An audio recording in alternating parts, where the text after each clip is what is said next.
vossa Senhor. Dai-nos a caridade pura, dai-nos a fé e a razão. Dai-nos a simplicidade que fará de nossas almas o espelho onde reflete a vossa santa imagem, que assim seja. Que Nossa Senhora também possa olhar, que muitos daqueles que nós estamos encaminhando essas pressões são devotos de Nossa Senhora, gostam de Nossa Senhora, que ela possa olhar também por essas pessoas, ela que é amiga dileta de todos os sofredores, né? A rainha nossa, planeta Terra. De acordo com os Espíritos, Deus deu a Jesus a possibilidade e ele usou a possibilidade, mediante a orientação do próprio Deus, de transformar ela em rainha nesse planeta, onde ela cuida, principalmente, dos que se suicidam, dos que estão desesperados, dos fracos de espírito. Né? Ela é um recurso extremo, mas muito eficiente, e tem milhares de seguidores marianas que ajudam ela no plano espiritual nesse trabalho. Rogamos também, Jesus, que os mensageiros vossos, os vossos anjos também possam magnetizar a água colocada neste ambiente com esta finalidade, para que esta água adquira propriedades especiais. E assim como aconteceu nas bodas de Caná, quando a água transformou-se no melhor dos vinhos, que pelo vosso poder, Jesus, esta água mude, transforme-se as suas moléculas em tônico energético capaz de revitalizar todas as células de nosso organismo, e medicamento eficaz contra todas as doenças do corpo e da alma, que assim seja. Levantamos os olhos para vós, ó Eterno, e nos sentimos fortificados. Sois a nossa força. Não nos abandoneis, ó meu Deus. Esmaga-nos o peso das nossas iniquidades. Ajudai-nos. Conhecendo as fraquezas da nossa carne, não afastei de nós as vossas preciosas vistas. Somos fracos, meu Pai, mas o vosso amor nos sustentará. Somos devorados por uma sede ardente. Fazei jorrar a fonte de água pura e cristalina da verdade e do bem, que ficaremos saciados, Senhor. Que a nossa boca não se abra para murmurar contra os aborrecimentos e as aflições do dia a dia, mas sim, bom Pai, para cantar os vossos louvores, porque só vós sois bons, só vós sois justo, e nos perdoas, Pai. Sois o fim, sois o objetivo das nossas existências. Bendito e louvado seja o vosso santo nome, que assim seja. Em nome de Deus, em nome de Jesus, estamos por iniciada a reunião de estudo da noite de hoje. Viva Jesus! Deus está presente em nossas vidas. E o que é com a palavra? Eu não mexi nas suas coisas, não, para você. Está tudo como você deixou. O homem com Jesus. Regozijai-vos sempre no Senhor. Outra vez digo, regozijai-vos.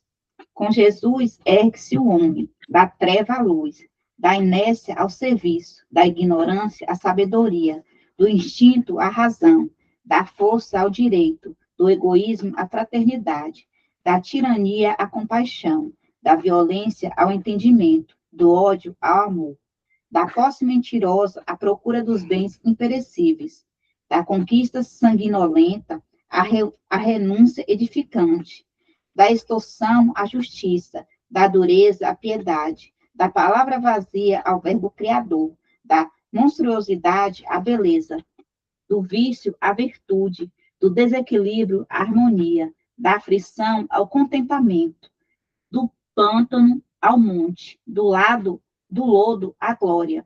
Homem, meu irmão, regozijemos-nos em plena luta redentora, que picaros de agelitude poderemos alcançar se nos consagramos realmente ao divino amigo que desceu e se humilhou por nós. O ser humano,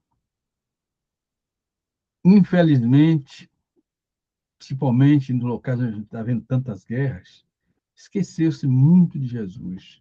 Claro que há exceções, sim, porque o cristianismo, apesar das informações dadas pelo mundo inteiro, ele foi sufocado na Europa, na Idade Média, né? Por conta até de atuação de religiosos com violência, né? Com coisas um pouco justas, né? De maneira que, na França, principalmente, o povo chegou até a declarar mesmo o ateísmo como norma básica e odiar qualquer tipo de religião.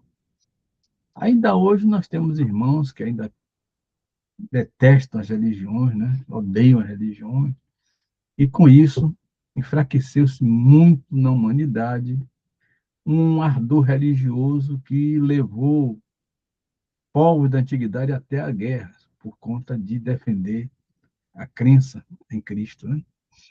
Começando até pelo imperador Maximiliano, né?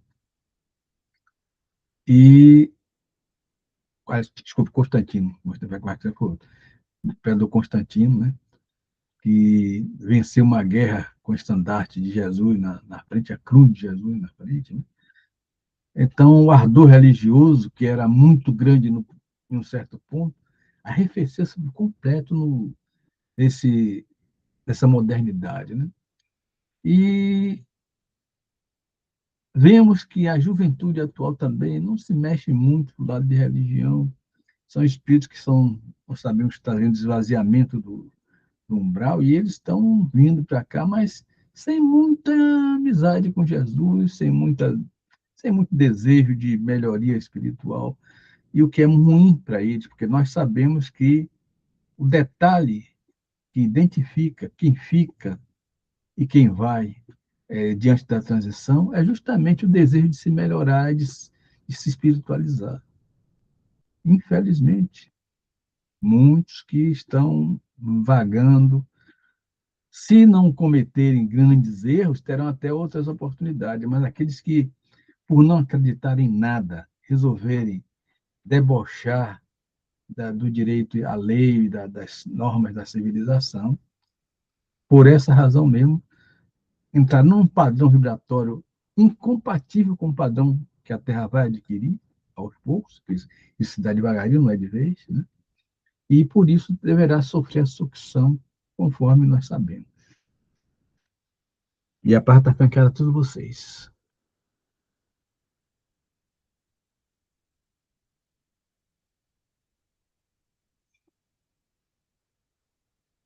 E como ninguém quer falar, hoje nós não contamos com o Pablo, que ele está trabalhando, viu, Nessi?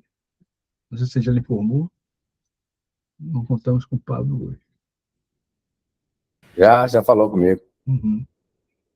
Não temos Imara ainda, ela disse que iria. Imara disse que iria participar no grupo, mas Isis foi buscar o evangelho. Ah, sim. Eu, no entanto, está fechado o microfone. Sobrou para Isis. Ela. Tá, não.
A leitura. Vamos. Não separeis o que Deus uniu. Está baixo isso. Hã? Você não está aparecendo, não. Não está me ouvindo, não? Está baixinho. Veja seu microfone aí, pai. Ah, pode ser. Deixa eu ver. Estou ouvindo bem, viu? Então é meu mesmo. Fala de novo para eu ver agora. Não separeis o que Deus uniu. Já consertei, que era o meu. Indissolubilidade do casamento. Os fariseus também vieram a Jesus para tentá-lo e lhe disseram: é permitido a um homem repudiar sua mulher por qualquer motivo? Ele lhe respondeu: não lestes que aquele que criou o homem desde o início os criou macho e fêmea? E disse: por esta razão o homem deixará seu pai e sua mãe e se unirá à sua mulher, e farão os dois uma só carne. Assim eles não serão mais dois, e sim uma só carne. Que o homem, pois, não separe o que Deus uniu. Mas por que razão, disseram eles, Moisés ordenou que se entregue à mulher uma carta de separação e que a repudie? Jesus lhe... Eu estou ouvindo, pode continuar falando, estou matando a minha... Isso aí vai para a internet. Você fica... Meu Deus do céu. Aí tinha uma muriçoca aqui querendo me pegar. Pera, deixa aí que eu me desconcentrei. Meu pai do céu. Ai, meu Deus, perdão, Senhor.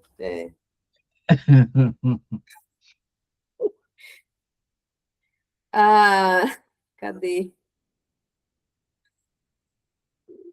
Mas por que razão, disseram eles, Moisés ordenou que se entregue à mulher uma carta de separação e que a repudie? Jesus lhe respondeu: é devido à dureza de vossos corações que Moisés vos permitiu repudiar vossas mulheres. Mas isso não aconteceu desde o início. Eu também vos declaro que todo aquele que repudiar sua mulher, se não for por causa de adultério, e se casar com outra, comete adultério. E que aquele que se casar com aquela que o outro repudiou também comete adultério. Nada é imutável, a não ser o que vem de Deus. Toda obra que é dos homens está sujeita a mudanças. As leis da natureza são as mesmas em todos os tempos e em todos os países. As leis humanas transformam-se de acordo com o tempo, com os lugares e com o progresso da inteligência. No casamento, o que é de ordem divina é a união dos sexos para permitir a renovação dos seres que morrem. Mas as condições que regulam essa união são de tal modo humanas que não há em todo o mundo, e até mesmo na cristandade, dois países em que elas sejam rigorosamente as mesmas. E nem há um sequer em que essas condições não tenham sofrido mudanças impostas pelo tempo. O resultado disso é que, pela lei civil, o que é legítimo num país e numa época é adultério noutro e em outro tempo. Isto em razão de ter a lei civil por objetivo regular os interesses das famílias na sociedade. E esses interesses variam de acordo com os costumes e as necessidades locais. Assim é, por exemplo, que em certos países apenas o casamento religioso é legítimo e em outros é preciso acrescentar-lhe o casamento civil. E em outros, enfim, o casamento civil é o bastante. Mas na união dos sexos, a par da lei divina material, comum a todos os seres vivos, existe uma outra lei divina, imutável, como todas as leis de Deus, exclusivamente moral. É a lei do amor. Deus quis que os seres se unissem não só pelos laços da carne, mas também pelos laços da alma, a fim de que a afeição mútua dos esposos se transmitisse aos filhos, e que fossem dois, ao invés de um, a amá-los, a cuidar deles, a fazê-los progredir. Nas condições normais do casamento, a lei do amor foi sempre levada em conta? De maneira nenhuma. O que se leva em conta não é a afeição de dois seres que se atraem mutuamente. Eis porque, na maioria das vezes, esse sentimento é rompido. O que se procura é a satisfação do coração, e sim a do orgulho, da vaidade e da ambição. Em resumo, a satisfação de todos os interesses materiais. Se tudo corre bem, segundo esses interesses, disse que o casamento é conveniente. E quando as bolsas estão bem cheias, disse que os esposos estão bem e que por isso devem ser bem felizes. Contudo, nem a lei civil, nem tampouco os compromissos que ela determina podem suprir a lei de amor, se esta lei não presidir a união. Disso resultará que, muitas vezes, o que se uniu à força se separa por si mesmo, e que o juramento que se pronuncia aos pés de um altar se torna uma falsidade se é dito como uma fórmula banal, e então surgem as uniões infelizes que acabam por se tornar criminosas. Infelicidade dupla que seria evitada se, nas condições do casamento, não se esquecesse da única lei que o torna legítimo aos olhos de Deus, a lei do amor. Quando Deus disse, sereis somente uma só carne, e quando Jesus disse, não separeis o que Deus uniu, isso deve ser entendido segundo a lei de Deus, que não se altera jamais, e não conforme à lei variável dos homens.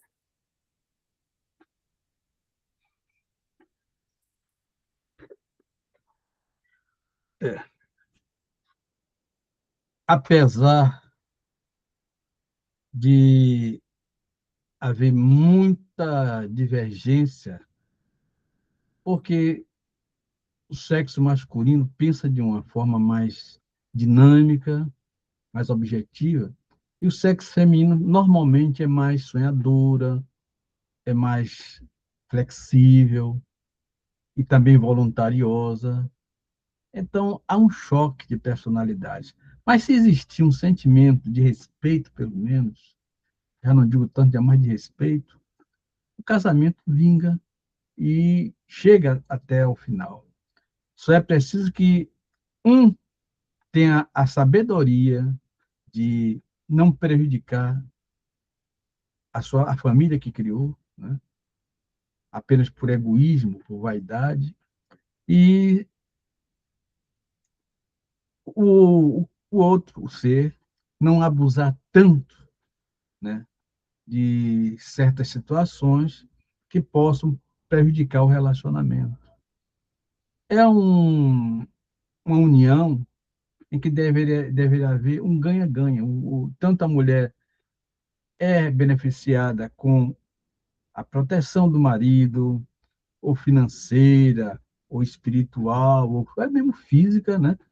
E o marido é abençoado com uma companheira que vai lhe trazer não só o prazer material, mas também a satisfação de ter alguém que vela por ele, que aposta nele em todos os sentidos, que busca acompanhar ele nos momentos difíceis e dar a ele apoio necessário em momentos de decisão.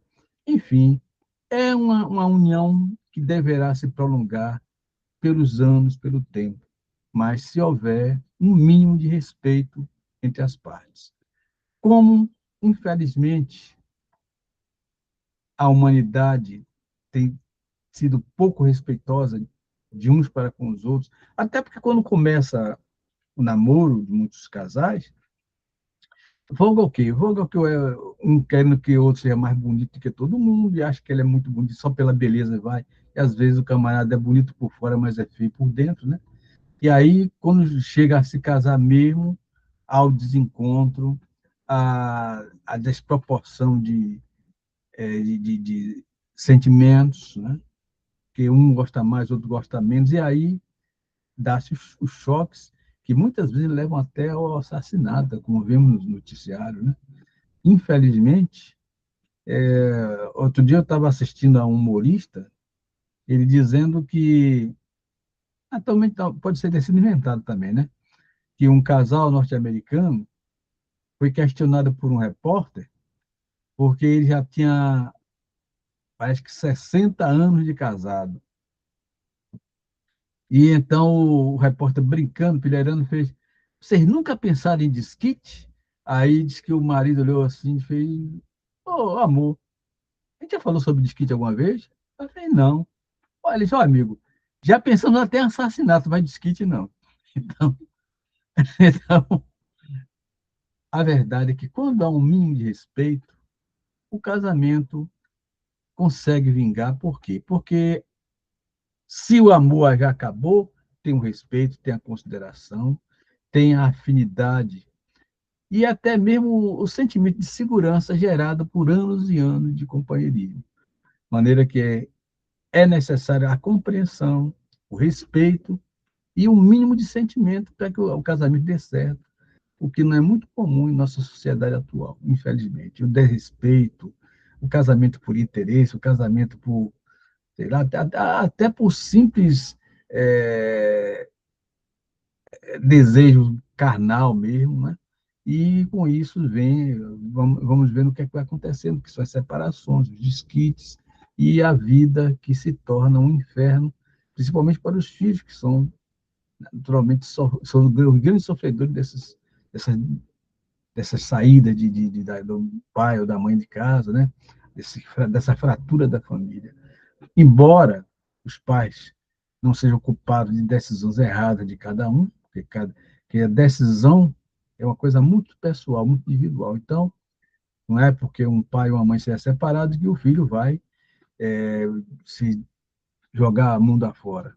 Porque se fosse assim, os filhos que os pais morreu, então deixou a casa porque morreu, é culpado de alguma coisa, então, se conduz direito, independente de que o pai saia ou a mãe saia, ele vai ser bem sucedido e vai ser feliz. Decisões erradas levam a sofrimento e a incompreensão geral, infelizmente, né? Mas não é culpa nem do pai nem da mãe, é coisa mesmo criada por cada espírito encarnado. E a parte está franqueada a todos vocês.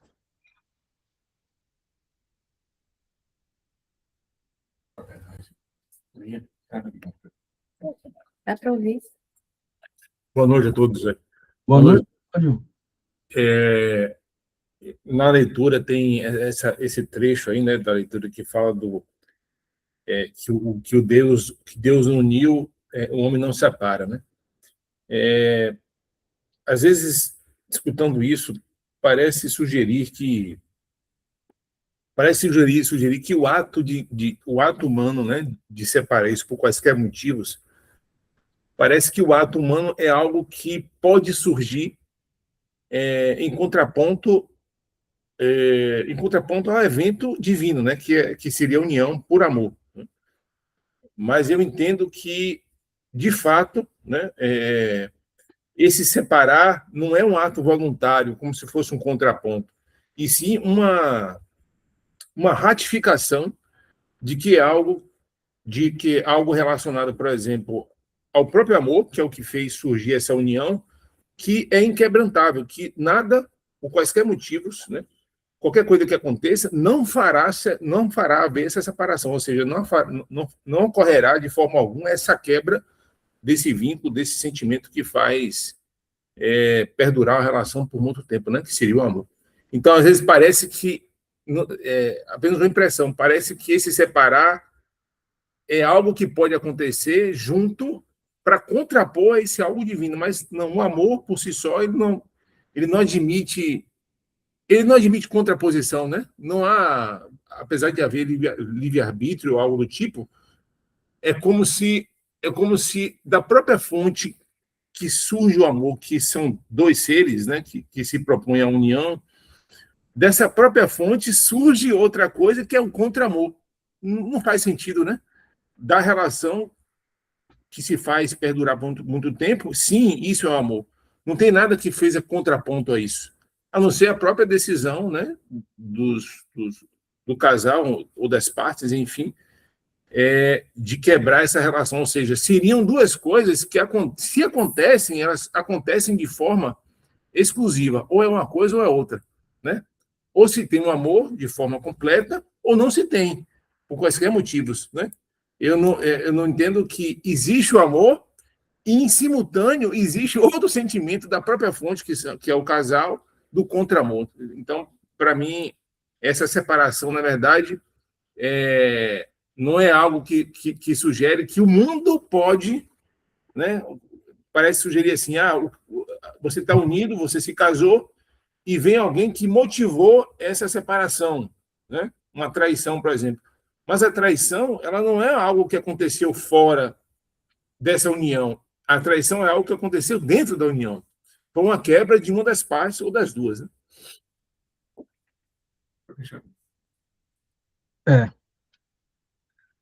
Você tem razão, Cláudio, quando você diz que há aí um contraponto. Na verdade, o que une um ser humano ao ser humano na visão de Deus é o amor. Então, quando ocorre uma união sem o amor, Deus não participou disso. A visão de Deus é referente à existência do sentimento. Se não houve sentimento, não houve também união.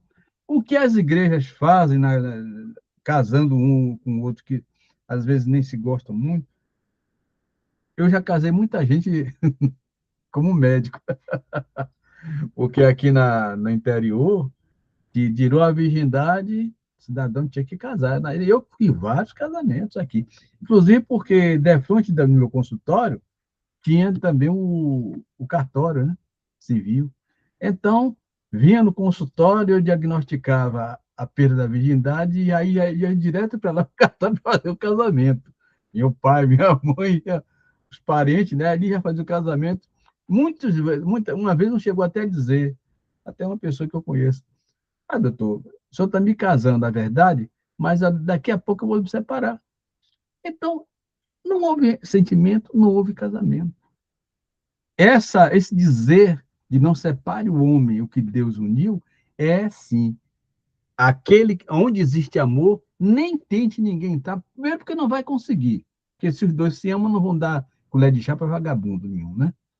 E segundo, que é impossível dois seres que se amam serem separados.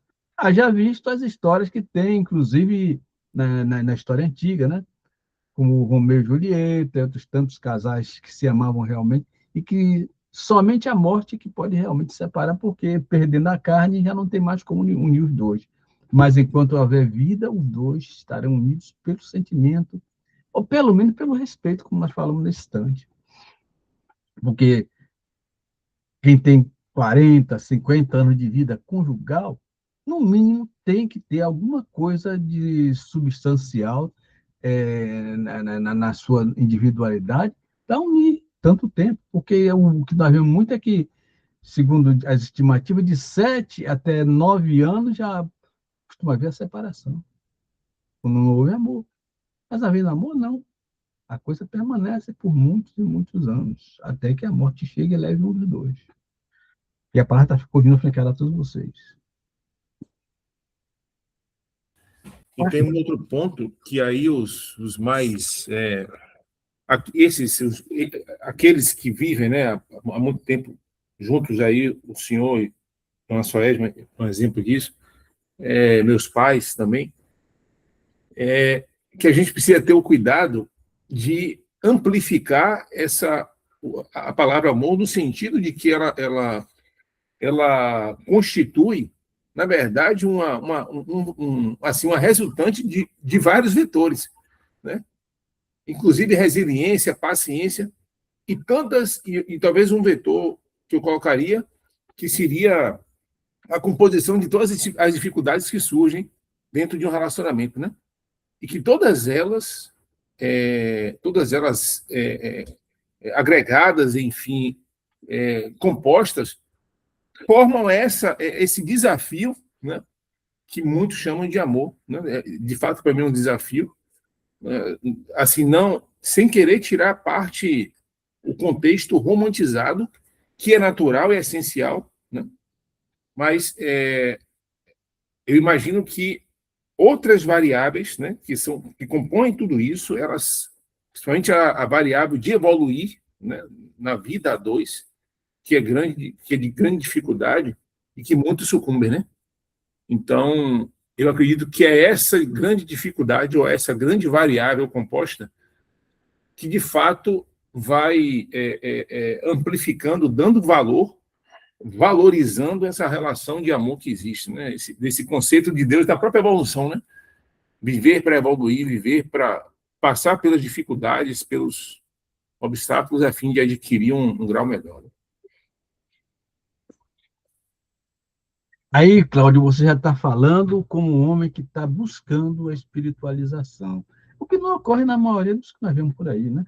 Porque quando há esse sentimento que você está falando aí, você chega de noite e pergunta, meu Deus do céu, por que eu falei grosseiro com minha esposa ou com meu par, né? Por que eu fiz isso com meu par? Por que eu falei grosseiro? E, meu Deus, eu vou pedir desculpa. Daí, ô, fulano, me perdoe, eu estava nervoso. Tudo acabou o problema ali, morreu ali.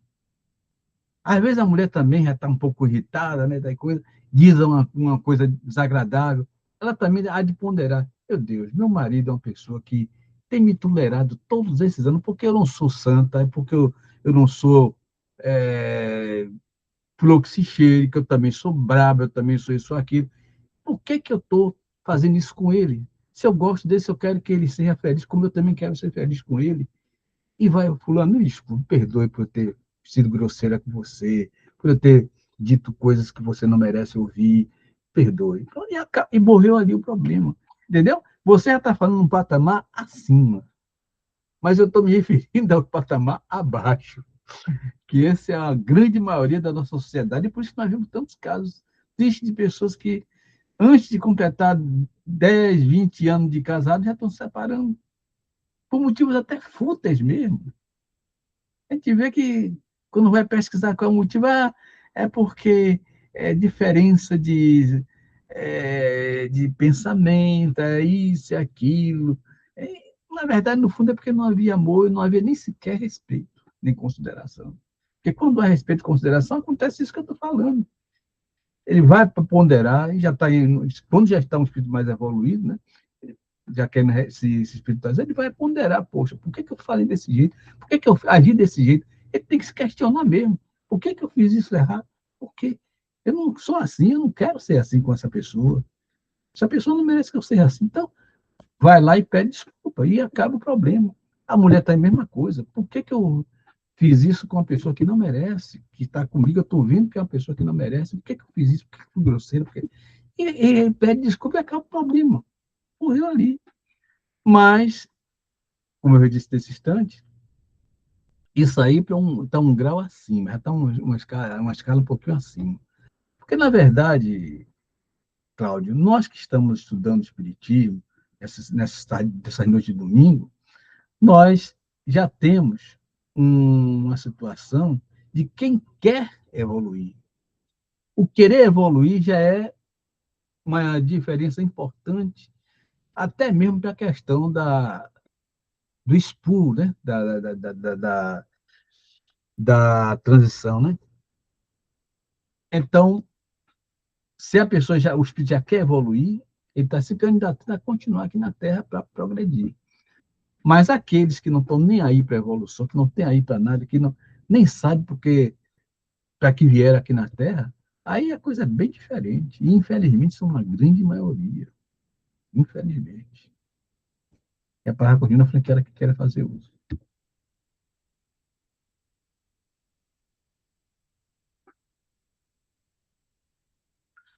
Bom, como ninguém quer fazer uso, então, hoje como eu estou fazendo essas pesquisazinhas, para a gente comentar, eu quero dizer a vocês que o que eu boto aqui pode ser contestado por vocês, viu, gente?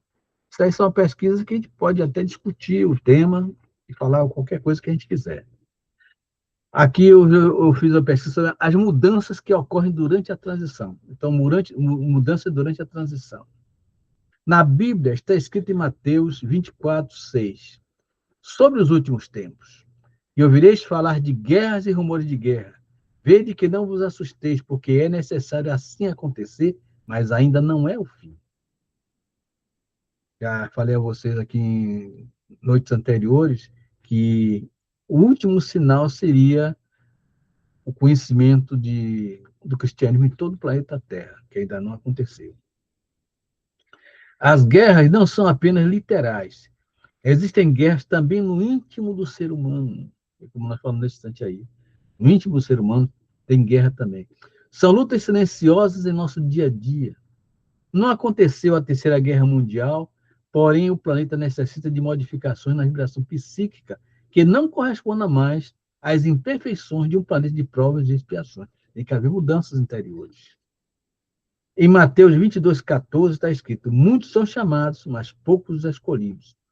Se refere a uma grande migração de seres sem vontade de evoluir, muitos fazendo parte de uma geração confusa, sem vontade própria. Ainda que a misericórdia divina se faça sobre eles, porque Deus é infinitamente paciente, e eles terão outras chances, ainda que migrem, também as guerras se farão com finalidades reencarnatórias educativas e para que novos seres mais evoluídos os ajudem nas modificações psíquicas planetárias. Então, meus irmãos, vai haver, portanto, a necessidade de modificação interior, e para aqueles que não conseguem evoluir, ou porque não querem, ou por várias outras razões, eles, infelizmente, não se coadunando com o novo psiquismo do planeta, são expurgados automaticamente pela transição. E continuando.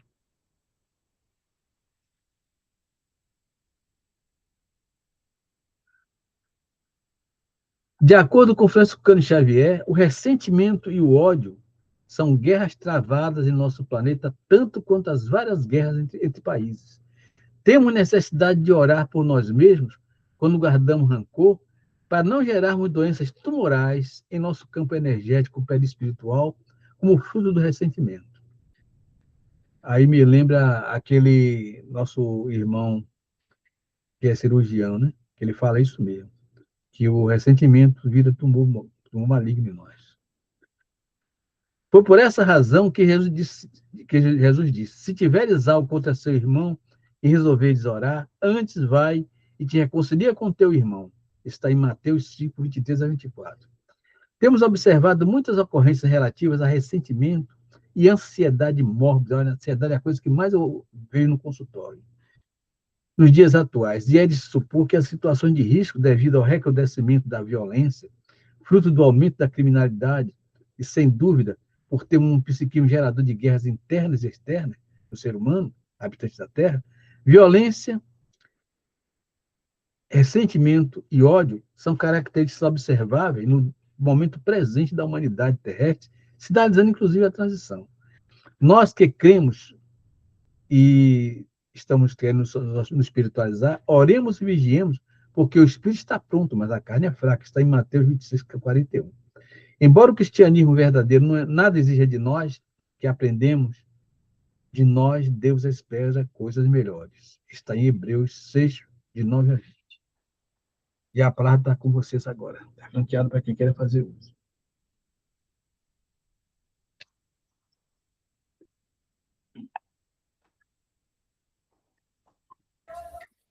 Hoje, a gente estava aqui conversando um pouco, e aí eu tive um momento eu diria um momento de surto, né, em que a natureza humana mais sombria vem à tona. E eu não estou isso de mim. Então, aí comecei aqui a vislumbrar um cenário de guerra civil, as pessoas agindo por conta própria, tirando a vida de outras para se defender, enfim. E aí eu percebo de fato que, em alguns momentos, esse clima, né, na verdade, essa energia que está aí no ambiente, né, que a gente faz parte desse ambiente, desse todo, que não é fácil a gente, aliás, não é difícil a gente transitar no campo vibratório, né, seja algo positivo nessa grande faixa do mínimo ao máximo, né, enxergando o mínimo aí como negativo e o máximo positivo. Então, a gente está sempre... há sempre uma possibilidade de transitar nesse grande espectro, né? e de se perder também, muitas vezes, né? E Isis até, acredito também que Dona Sorégima devem ter ficado assim, pô, ele hoje está em alta, né? Tá. E de fato, e aí eu falo com Isis justamente isso, não, eu estou com a energia que eu preciso falar dessa energia, que é algo que está em mim, né? Não vou dizer que é um desejo, porque esse não é um desejo, porque isso não perdura por muito tempo. Mas, com certeza, é uma emoção que eu preciso mostrar que ela existe. Eu não posso dizer que não existe. Eu também sou mal. Eu também posso pegar uma arma e matar alguém, né? Mas isso com certeza não é.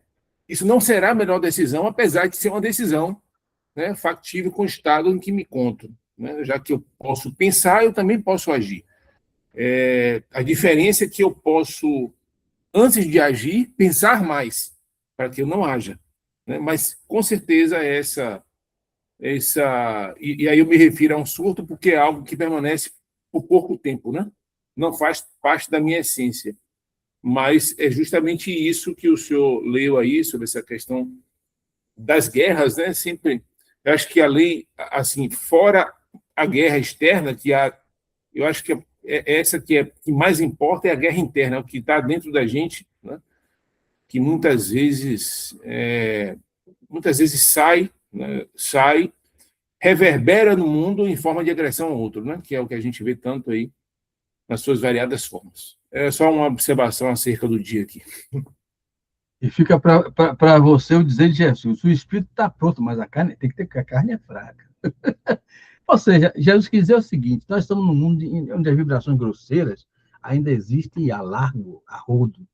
E nós não somos imunes a esses pensamentos que vêm errados na nossa cabeça, não. Somos imunes, não, ele penetra mesmo. Se nós não tivermos essa garantia que a espiritualidade nos dá de que nós somos senhores de nós mesmos espiritualmente, nós podemos ceder vibrações que vêm de fora, às vezes ideia até de um espírito sofredor que está encostado ali do lado e que encontrou uma brecha em nós, entrou e fez aquele que ele foi todo.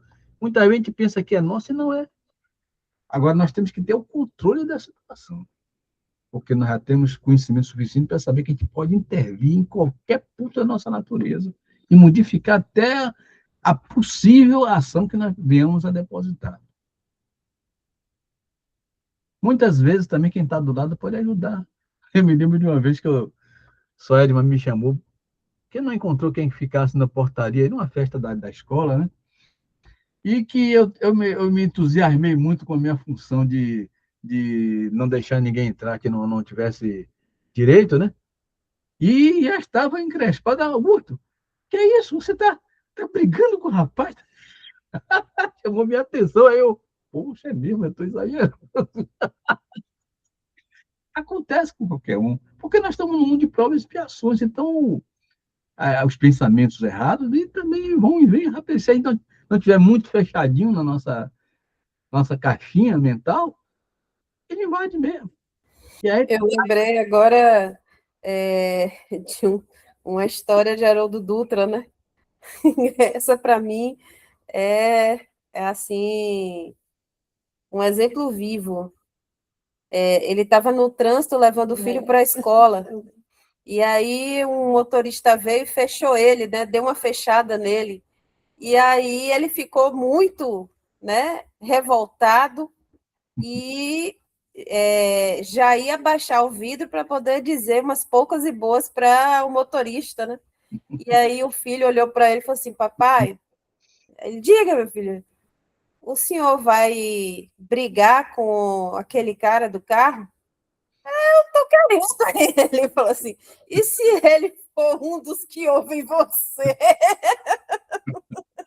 E se ele assistir suas palestras? Aí diz ele que na mesma hora ele fechou o vidro. né? E aí O ímpeto, né? qualquer um, né, pode ser seu professor, inclusive seu próprio filho, né? Pode ser aquele que te traz a consciência de novo, né, a consciência de si mesmo, né? Porque muitas vezes, por eu por qualquer motivo, e às vezes até por motivo nenhum, a gente perde um pouco disso, né?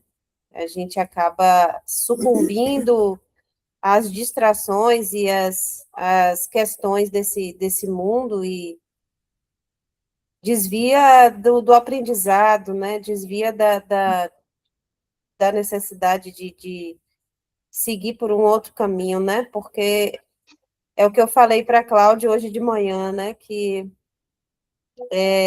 por mais que ele tenha muitas vezes esses pensamentos, né?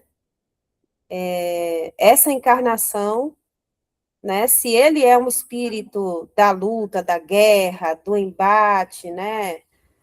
E que pode ser mesmo, né? Um espírito que já vem há várias encarnações nesses processos mais de violência, de embate, de luta, de guerra, enfim. Nessa encarnação não foi concedido a ele essa oportunidade, justamente para dar a ele a oportunidade de não sucumbir a isso novamente, né? De repente ir por outro caminho, que é esse caminho da educação do espírito para o que é mais importante, né? Isso para mim tem outro nome, subutilização.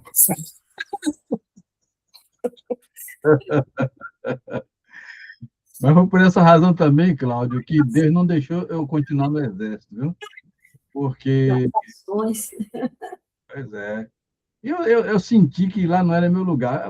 Na verdade, eu não ganhava bem lá, né? E por isso que eu resolvi seguir minha carreira médica longe do exército, né?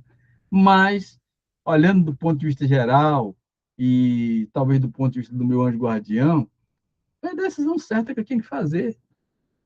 Apesar de agradecer, porque o exército é o único emprego, que azar que eu tinha para arrumar emprego, meu Deus. Só encontrei aberta a porta do exército, mais nenhuma outra. Então, você tem razão, Isis. É necessário, portanto, que a gente tenha olho de ver e ouvido de ouvir e saber a hora certa de calar a boca e de evitar problemas para o nosso crescimento espiritual. Porque o que importa para Deus é o nosso crescimento espiritual. Não é essas coisinhas do nosso dia a dia, não. Para ele, interessa sim.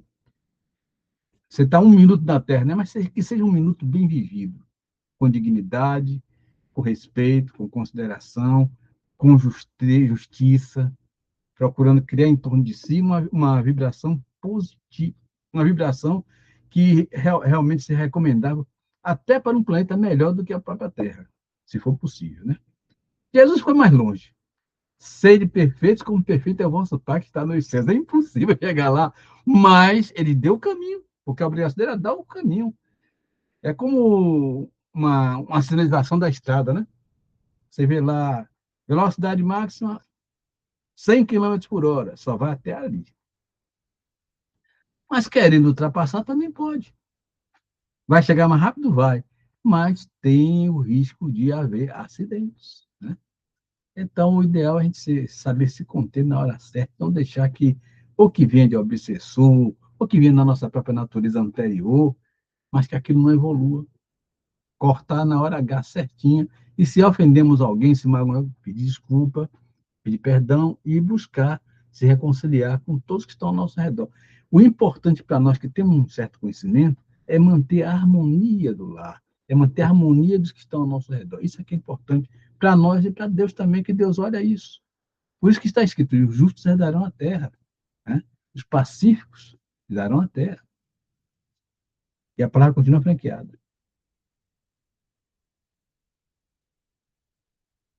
Bom, como ninguém quer falar, então vamos, Gilca, é com você agora as perguntas.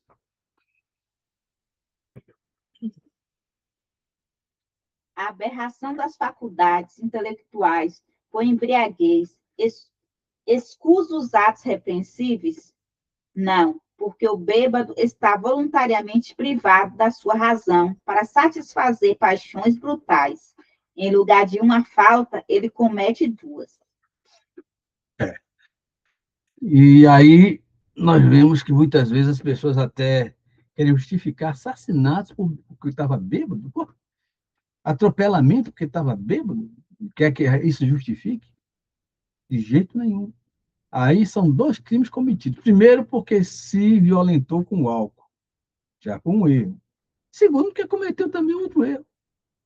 Então, tem que haver o quê?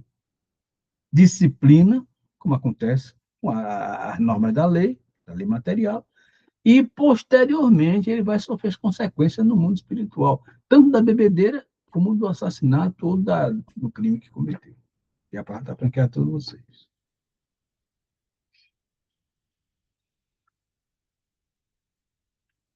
Como ninguém quer falar, vamos à segunda pergunta.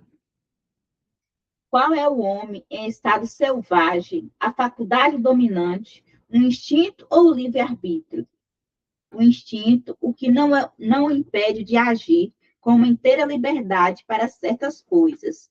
Mas como a criança aplica essa liberdade às suas necessidades e ela se desenvolve com a inteligência, por consequente, tu que és mais esclarecido que um selvagem, és mais responsável que ele pelo que fazes. Vocês sabem que a transição se dá bem lenta, mas bem lentamente. Se nós olharmos direitinho, o homem primitivo teve 2,5 milhões de anos tentando evoluir. Então, tem passo, né, para conseguir evoluir. E o homem primitivo, o que é que ele fazia? Ele era caçador-coletor. Caçava, saía andando por aí, não tinha casa, não tinha, dormia no meio do mato, caçando e comendo. Quando fazia uma cabana temporária, uma coisa provisória, como aquela tenda dos índios, né? E tocando para frente, era caçador-coletor. Era o homem primitivo, né? Os que tinham casa, era uma casa muito rude, e uma coisa assim temporária, e tinha uns que nem casa tinha, dormia no relento mesmo, como qualquer animal. Temos irmãos que são indígenas, que ainda vivem como caçador-coletor, no meio do mato. Tem tribo na Amazônia que nunca conheceu um cidadão civilizado, nunca conheceu. Ele se afasta, o que, de certa forma, é bom, porque o cidadão civilizado tem doença que pode transmitir a tribo dele e matar. Mas esse espírito aí, ele ainda está, apesar de nós estamos em 2026, com todo o progresso que nós temos aqui na cidade civilizada, mas eles estão vivendo na pré-história, no mundo antigo. A justiça para conosco será bem maior da parte de Deus do que com esses seres humanos. É por isso que, durante a transição, que vai durar muito tempo, a Dutra diz até uma coisa que é interessante. Ele diz assim, que toda transição tem o bebê, nas fases, o bebê, tem o adolescente, né, tem o adolescente adulto, o adolescente inferior, o adolescente adulto, e tem o adulto e tem o velho. Então, ele categoriza as coisas dessa forma, que é como se fosse assim um ser humano, né? Então, tem a transição de bebê, em quem é bebê. Essa primeira fase da dança vai ser como bebê. Depois é que vai chegar para a criança, um pouquinho mais velha, depois vai chegando a puberdade, depois a vida adulta e depois a velhice na transição de planeta de regeneração. Esses irmãos nossos, os selvagens, eles estão ainda na pré-história. Então, ainda não fazem parte ainda nem mesmo do plano de provas e expiações. Portanto, não poderão ser categorizados como nós, que já temos pleno conhecimento. Deus faz tudo com justiça, olha a intenção das pessoas. E esses seres é como se fossem crianças mesmo, bebês, né? Estão na pré-história ainda, apesar de nós estarmos evoluídos, mas estão na pré-história. Terão a chance dele, naturalmente, ainda aqui na Terra mesmo, porque estão evoluindo aos poucos. Cada passagem que eles dão na encarnação, melhora um pouco. Finalmente terão contato com os civilizados, vão pegar a doença, mas também vão ter conhecimentos. E a tribo vai crescer, vai tornar-se pessoas já culturadas, e daqui a pouco eles estão igual ao que nós estamos agora. Mas tem um espaço de tempo longo para eles chegarem até aí. E a parte da franqueira de todos vocês.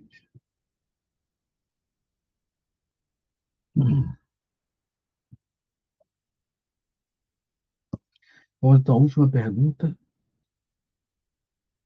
Posição social, algumas vezes, não é um obstáculo à inteira liberdade dos atos? O mundo tem, sem dúvida, suas existências. Deus é justo e leva tudo em conta, mas vos deixa a responsabilidade do pouco esforço que fazeis para superar os obstáculos. Ou seja, tudo é proporcional.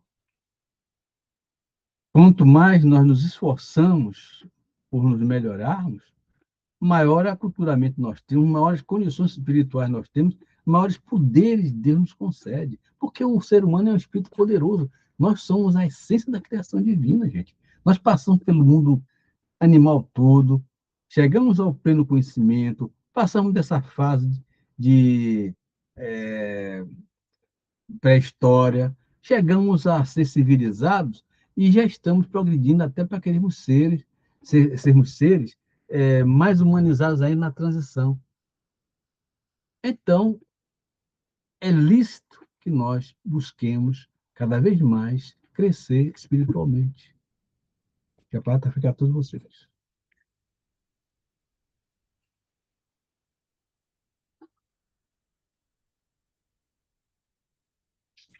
E como ninguém quer falar nada, então, agradecendo a Jesus por tudo aquilo que foi dito e ouvido, e rogando a Deus, rogando a Jesus que nos dê coragem, dê força para absorver e colocar na prática tudo aquilo que foi comentado no dia de hoje. Rogamos, Jesus, que nesse tempo de violência, proteja nossos lares, nossos familiares, afastando para longe de nós os ladrões, os bandidos, os perversos, os malvados encarnados e desencarnados, sendo todos eles afastados, desviados, conduzidos para lugares distantes, longe de nossos lares, longe de nossos familiares. Que se arrependam do mal que tiverem feito até agora, que retornem ao bem para que vós, Jesus, os sare. Que Deus não quer a morte do pecador, mas sim o seu arrependimento. Pai nosso que estás nos céus, santificado seja o vosso nome. Venha a nós o vosso reino, seja feita a vossa vontade, assim na terra como nos céus. O nosso de cada dia nos dai hoje. Perdoa as nossas ofensas, nossos erros, nossas omissões, assim como nós perdoamos aqueles que nos ofenderam, feriram, magoaram. Não deixes cair em novas tentações, mas livra-nos de todo mal, que assim seja. Em nome de Deus, em nome de Jesus, damos por encerrada a reunião de estudo da noite de hoje. Viva Jesus, Deus está presente em nossas vidas. Abençoa todos que fazem parte desse grupo de domingo. Assim seja. Uma boa semana.